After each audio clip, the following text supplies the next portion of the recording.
통은 일시적이다. 악인의 받는 분깃, 또 하나님이 정한 산업, 악인에게 주실 것, 그건 파멸이다. 이렇게 말하자. 욥이 그 현재의 모습을 보고서 이렇게 얘기했던 것, 그죠? 그래서 욥이 21장에서 대답을 했죠. 한마디로, 야, 그렇게 답답하냐? 세상 속에서는 악인이 오래 살고 세력이 점점 강해져.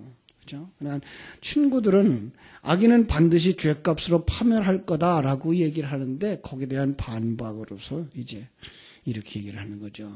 악인이 오래 살고 세력이 점점 강해지고 후손들도 잘 되고 그 집안도 산업도 번성하고 그들은 기쁜 삶을 살아. 형통한 삶을 살아. 그리고 평안히 주고. 세상에 그러죠. 우리는 세상 것만 보면 시편 73편에서도 말한 것처럼 넘어질 뻔하죠. 그죠? 시편 73편에도 이렇게 말하죠. 한번 제가 읽어드릴게요. 시편 73편에 가면 나는 거의 넘어질 뻔하였고 나의 걸음이 미끄러질 뻔하였으니 이는 내가 악인의 형통함을 보고 오만한 자의 질투함을 하였음이라. 그들은 죽을 때에도 고통이 없고 그 힘이 강건하고 사람들이 당하는 고난이 그들에게는 없고 사람들이 당하는 재앙도 그들에게는 없다.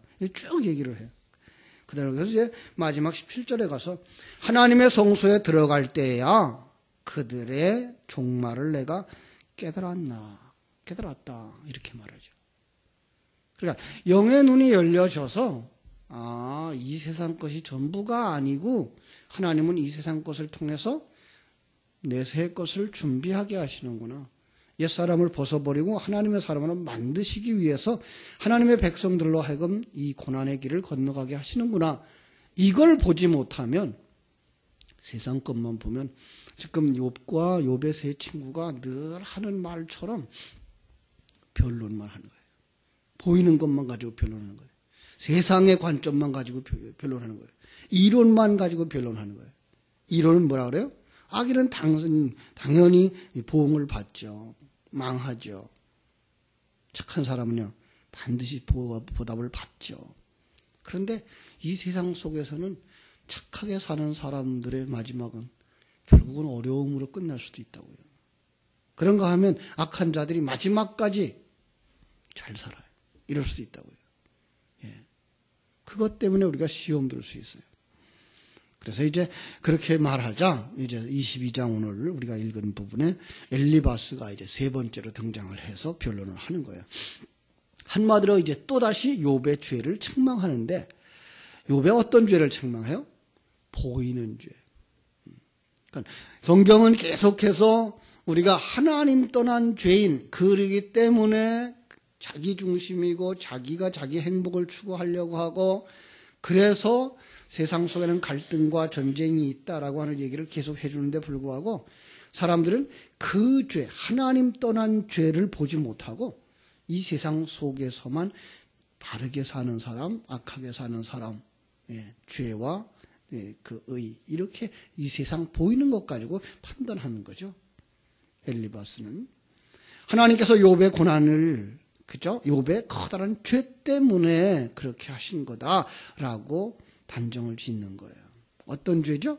오늘 우리가 읽어보면 보셨지만은 7절에 보면 그래요. 목마른 자에게 물을 마시게 하지 아니하고 줄인 자에게 음식을 주지 아니하였구나. 권세 있는 자는 토지를 얻고 존귀한 자는 거기에서 사는구나. 이런 얘기예요. 그러니까 결국은 남에게 줄 만한 거 주지 않았고, 그죠? 남을 등쳐먹고 고아와 과부를 돌아보지 아니하고.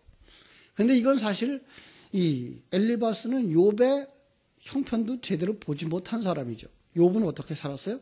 절대로 그렇게 안 살았거든요. 그런데 이제 우리는 그 속에서 하나 더 볼 수 있죠. 뭐죠? 그들은 그렇게 할 수 있는 힘이 없는 자들이죠. 왜요? 이건 지금 영적인 것이기 때문에. 영적인 얘기를 하나님은 여기다 담아주신 거예요. 목마른 자, 뭐가 필요한 사람이에요? 생수가 필요한 거죠. 생수. 진리의 하나님의 말씀, 그거에 필요한 사람에게 줄 것이 있어야지 주죠. 그럼 목마른 사람에게 아무것도 못 주는 거죠. 배고픈 사람에게 생명의 양식 줘야 되죠. 그런데 생명의 양식을 가지고 있어야 주죠. 그러니까 그 사람은 뭐한 사람이에요? 아무것도 아닌 사람인 거죠. 생명도 가지지 못했고 진리도 가지지 못했고 성령도 없고, 그러므로 그는 반드시 고난을 당하는 지옥의 형벌로 간다는 얘기죠. 그런데 지금 이 엘리바스는 세상 속에서 그걸 보고 세상 속에서 판단하니까 맞지를 않죠. 그래서 우리는 성경을 문자적으로만 봐서는 결코 안 된다라고 하는 것. 12절에 이런 말이 있어요. 하나님은 높은 하늘에 계시지 아니하냐? 보라, 우두머리 별이 얼마나 높은가. 하나님은 높은 하늘에 계시대요. 하나님은 어디나 계셔요. 그죠? 하나님 우리와 함께 계셔요. 여러분과 함께 계셔요.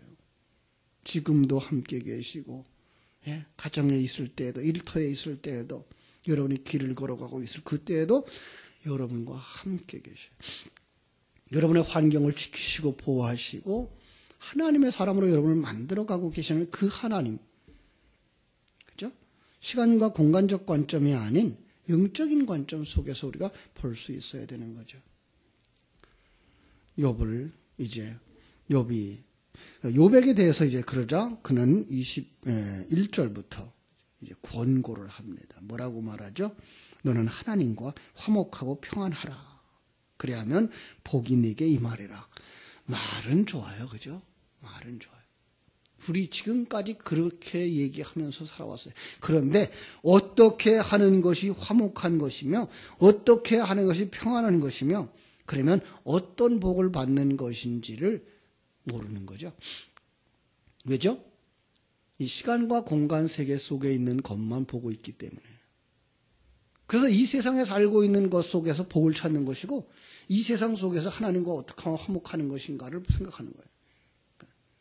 아주 깊은 영적인 세계 속에서 정말 하나님이 우리를 기뻐하시고 우리 안에 찾아오신 그것 생각하지 못하고 네가 하나님께 가까이 나가면, 네가 하나님께 회개하면 하나님이 지금 그 고난을 제거하시고 평안의 복을 주실 거야, 물질의 복을 주실 거야 라고 말하는 거예요. 아니, 지금까지도 우리는 그렇게 생각하고 살아왔는지도 몰라요.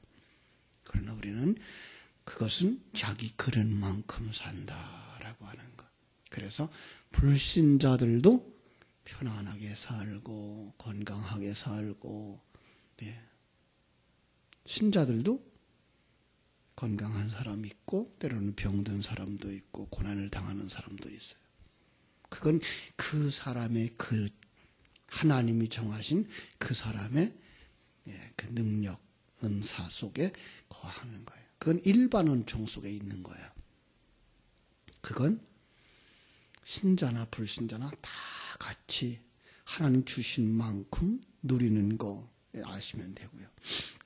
그런데도 불구하고 이제 엘리바스는 계속해서 하나님의 교훈을 마음에 새겨라라고 말하죠. 또 하나님은 하나님 전능자에게로 돌아가 불의를 버리면 하나님이 흥하게 하리라 권면합니다. 말로는 다 맞아요.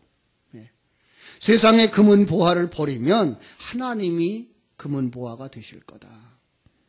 하나님께 기도하고 서원을 갚아주시라. 무슨 경영이든지 성취되길 것이고 빛이 내게 비추리라. 겸손한 자로 구원하신다. 겸손한 자를 구원하신다. 낮아지면 하나님이 높게 해주신다. 깨끗하고 성결하면 이제 다른 사람도 구원하게 된다. 이렇게 이론적으로 쭉 설명해요. 예. 욥의 답변이 이제 23장부터 24장까지 나오는 거예요.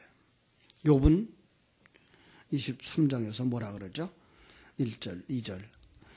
오늘도 내게 반항하는 마음과 근심이 있나니 내가 받는 재앙이 탄식보다 무거움이라. 내가 어찌하여 하나님을 발견하고 그의 초소에 나아가랴. 탄식하면서 나는 하나님을 깨달을 수가 없어. 예. 뭐라고 말해요? 여기 보면은 내가 어찌하여 하나님을 발견하고 내가 그의 초소로 나아가랴. 여러분 그렇습니까? 하나님이 여러분과 함께하고 계신 그 사실을 잊어버리고 하나님이 어디 있어? 내가 어떻게 하나님을 만나? 이렇게 생각하고 계시지 않습니까? 이건 시간적인 생각, 공간적인 생각. 왜? 하나님이 이렇게 사람을 대하듯이 내 앞에 나타나 주길 바라고 내가 그냥 애걸복걸하면 하나님 불쌍히 여겨서 내 마음대로 들어주는 그런 것으로 생각하고 있기 때문에 진정한 하나님을 그는 만나지 못했다는 거죠. 아니요.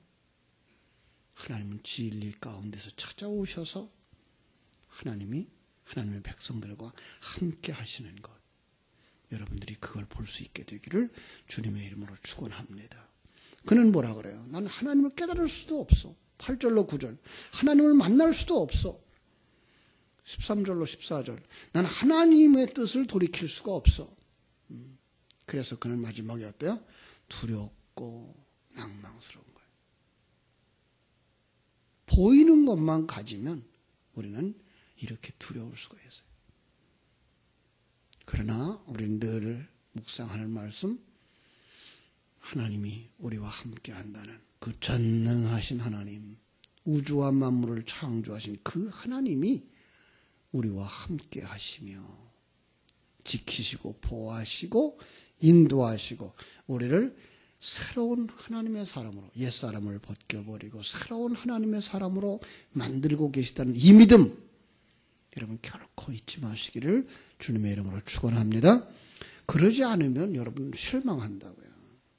시편 73편의 저자처럼 욥의 지금의 모습처럼 하나님이 어디 있는지 난 몰라. 하나님은 내가 기도해도 듣지도 않아. 응? 내가 부르짖고 문제 해결해달라 그래도 한 번도 일하는 법이 없어. 왜? 내 생각대로 안 된다고 생각을 해서. 예, 이게 인간의 모습, 사람의 모습, 세상의 형편만 가지고 보면 그런다고요.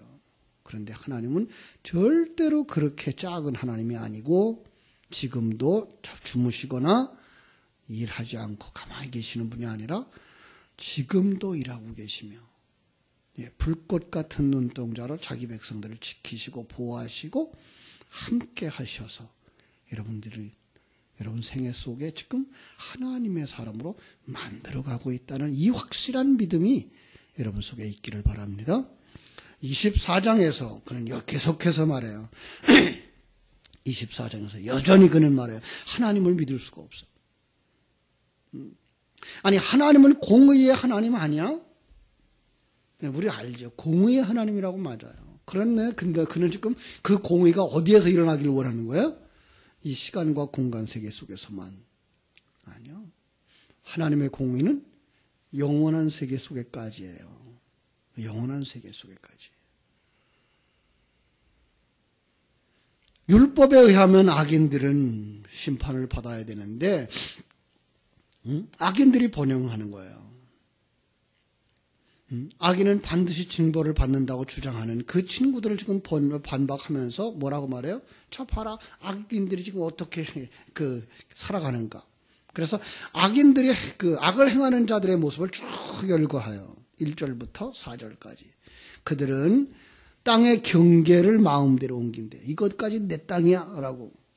자기 욕심이라는 거죠. 그 다음에 약자의 양을 뺏는데요. 고아와 과부의 소유를 약탈한대요. 빈궁한 자라 가난한 자 학대를 한대요. 예, 맞아요. 이 세상의 눈으로 봐도 그건 악한 행위들이에요. 그런데 하나님은 그들에게 뭐 하질 않아요? 그대로 심판하질 않아요. 예, 왜? 이 세상은 모두 다 그렇게 사는 세상이에요. 그래서 이 세상 속에도 일반 법이 있는 거예요. 정치하는 사람들이 있는 것이고요. 법을 집행하는 사람들이 있는 거죠. 그런데 요즘 보면 법을 집행하는 사람들조차 법을 집행하지 않아요. 이 세상이 얼마나 악한지 엉터리 같은 사람들이 법을 가지고서 장난을 치는데 거기에 변호사들이 놀아나서 변호사를 자기 돈 뜯어먹는 것만 급하지 문제 해결을 해주려고 나서질 않아요. 참 무서운 세상이에요. 약자들의 생활은 어때요? 5절부터 쭉 설명을 해요. 12절까지. 약자들은 먹을 것도 없어서 슬픔을 당하고 입을 것이 없어서 슬픔을 당하고 집 없는 슬픔 엄청난 노동력이 착취를 당하고 그런데도 불구하고 하나님은 뭐하니? 하나님은 가만히 계신다. 불평만 하는 거예요. 참 악한 자들은 이제 13절로 17절 또 이야기해요. 빛을 싫어하고 그들은 어둠을 사랑한단다. 새벽에 일어나서 가난한 자를 죽이고 밤에는 도둑질하고 또 해가 저물기를 기다렸다가 얼굴을 가리고 간음하고 캄캄한 공포의 밤과 친한 사람들이고 악은 선하다 하고 선은 악하다고 하는 아주 악하게 세상 그대로를 표현하죠. 그런데도 불구하고 하나님은 뭐한다? 잠잠하지 않냐? 이게 답답하다는 거예요. 여러분 우리가 그러고 있지 않습니까? 세상 속에 살아갈 땐 바로 그래요. 세상 것만 보면 우리도 견딜 수가 없어요. 여러분 우리는 이렇게 세상이라고 하는 것 작은 것만 보고 하나님이 어디 계셔? 하나님은 뭐 주무시나? 하나님은 뭐 그러니까 하나님 없지 이런 말까지 나오는데 여러분 세상 사람들의 눈이에요. 하나님의 눈으로 돌아가셔서 그런 사람들의 움직임을 이렇게 보면서 인간이 얼마나 악한가 자기의 그 지위를 남용하고 자기의 이권을 취하는 요즘 들어서 텔레비전에 계속 나오는 정치인들의 행위 그들만이 이겼어요. 모든 권력을 가진 자들의 행위. 그러니 나라를 위해서 살겠다고 나라에 헌신한 공무원들이라고 하는 그 지위 다 자기들 중심이에요. 지금 누구도 나라를 위해서 헌신하겠다 희생하겠다 없어졌어요. 참으로 안타까운 이 시대. 결국은 자기의 이익이 돌아오지 않으면 어떤 일도 하지 아니하는 시대. 오늘 교회 안에 들어와 있는 성도들까지 그러고 있어서는 결코 안 되는 거죠. 정말로 주님을 위하여 내가 희생하겠다라고 하는 것. 주님을 위해서 우리 함께 어우러져 하나님의 나라를 세우자고 하는 그 믿음이 있어야지. 그리고 그걸 합력해서 모든 걸 합력해서 나를 만드시는 하나님의 손길을 보실 수 있는 여러분 되시기를 주님의 이름으로 축원합니다. 보이는 것만 가지고 원망, 불평하지 마시고 이런 걸 통해서 나를 만드시는구나. 이런 속에서 하나님의 백성들을 하나님의 백성 되게 하시는구나 깨달아 알고 승리의 길을 걸어가는 여러분. 주님이라면 어떻게 했을까를 묵상함으로 여러분 속에는 주님이 여러분을 살게 하는 귀한 은혜의 자리로 나가시기를 주님의 이름으로 축원합니다. 기도하겠습니다. 하나님 우리 아버지